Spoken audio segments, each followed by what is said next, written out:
마가복음 12장. 예수께서 그들에게 비유로 말씀하기 시작하셨다. 어떤 사람이 포도원을 일구어서 울타리를 치고 포도즙을 짜는 확을 파고 망대를 세웠다. 그리고 그것을 농부들에게 새로 주고 멀리 떠났다. 때가 되어서 주인은 농부들에게 포도원 소출의 얼마를 받으려고 한 종을 농부들에게 보냈다. 그런데 그들은 그 종을 잡아서 때리고 빈손으로 돌려보냈다.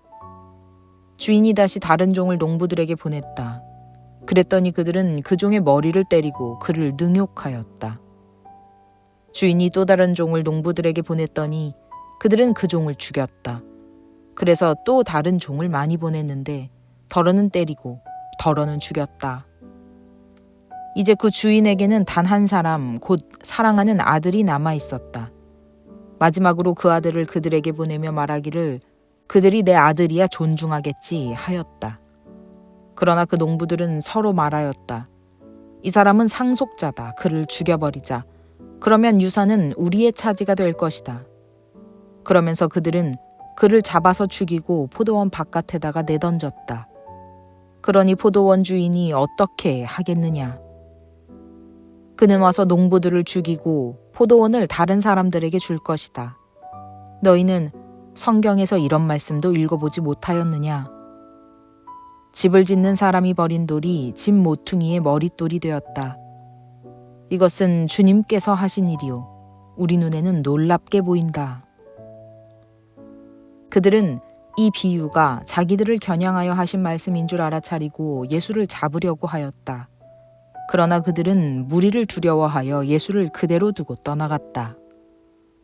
그들은 말로 예수를 책잡으려고 바리새파 사람들과 헤롯 당원 가운데서 몇 사람을 예수께로 보냈다. 그들이 와서 예수께 말하였다. 선생님, 우리는 선생님이 진실한 분이시고 아무에게도 매이지 않는 분이심을 압니다. 선생님은 사람의 겉모습으로 판단하지 않으시고 하나님의 길을 참되게 가르치십니다. 그런데 황제에게 세금을 바치는 것이 옳습니까? 옳지 않습니까? 바쳐야 합니까? 바치지 말아야 합니까? 예수께서 그들의 속임수를 아시고 그들에게 말씀하셨다. 어찌하여 나를 시험하느냐? 데나리온 한 입을 가져다가 나에게 보여보아라. 그들이 그것을 가져오니 예수께서 그들에게 물으셨다. 이 초상은 누구의 것이며 적힌 글자는 누구의 것이냐? 그들이 대답하였다. 황제의 것입니다. 예수께서 그들에게 말씀하셨다. 황제의 것은 황제에게 돌려주고 하나님의 것은 하나님께 돌려드려라. 그들은 예수께 경탄하였다. 부활이 없다고 주장하는 사두개파 사람들이 예수께 와서 물었다. 선생님, 모세가 우리에게 써주기를 어떤 사람의 형이 자식이 없이 아내만 남겨두고 죽으면 그 동생이 그 형수를 맞아들여서 그의 형에게 대를 이을 자식을 낳아주어야 한다 하였습니다. 형제가 7 있었습니다. 그런데 마지가 아내를 얻었는데 죽을 때에 자식을 남기지 못하였습니다. 그리하여 둘째가 그 형수를 맞아들였는데 그도 또한 자식을 남기지 못하고 죽고 셋째도 그러하였습니다. 7이 모두 자식을 두지 못하였습니다. 맨 마지막으로 그 여자도 죽었습니다. 그들이 살아날 부활 때에 그 여자는 그들 가운데 누구의 아내가 되겠습니까? 7이 모두 그 여자를 아내로 맞아들였으니 말입니다. 예수께서 그들에게 말씀하셨다.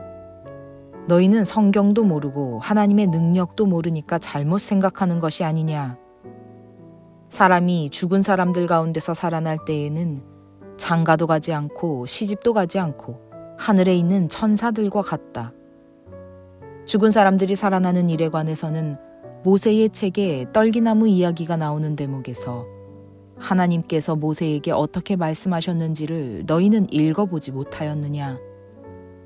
하나님께서는 모세에게 말씀하시기를 나는 아브라함의 하나님이요 이삭의 하나님이요 야곱의 하나님이다 하시지 않으셨느냐. 하나님은 죽은 사람들의 하나님이 아니라 살아있는 사람들의 하나님이시다. 너희는 생각을 크게 잘못하고 있다. 율법학자들 가운데 한 사람이 다가와서 그들이 변론하는 것을 들었다. 그는 예수가 그들에게 대답을 잘 하시는 것을 보고서 예수께 물었다. 모든 계명 가운데서 가장 으뜸되는 것은 어느 것입니까? 예수께서 대답하셨다. 첫째는 이것이다. 이스라엘아 들어라. 우리 하나님이신 주님은 오직 한 분이신 주님이시다.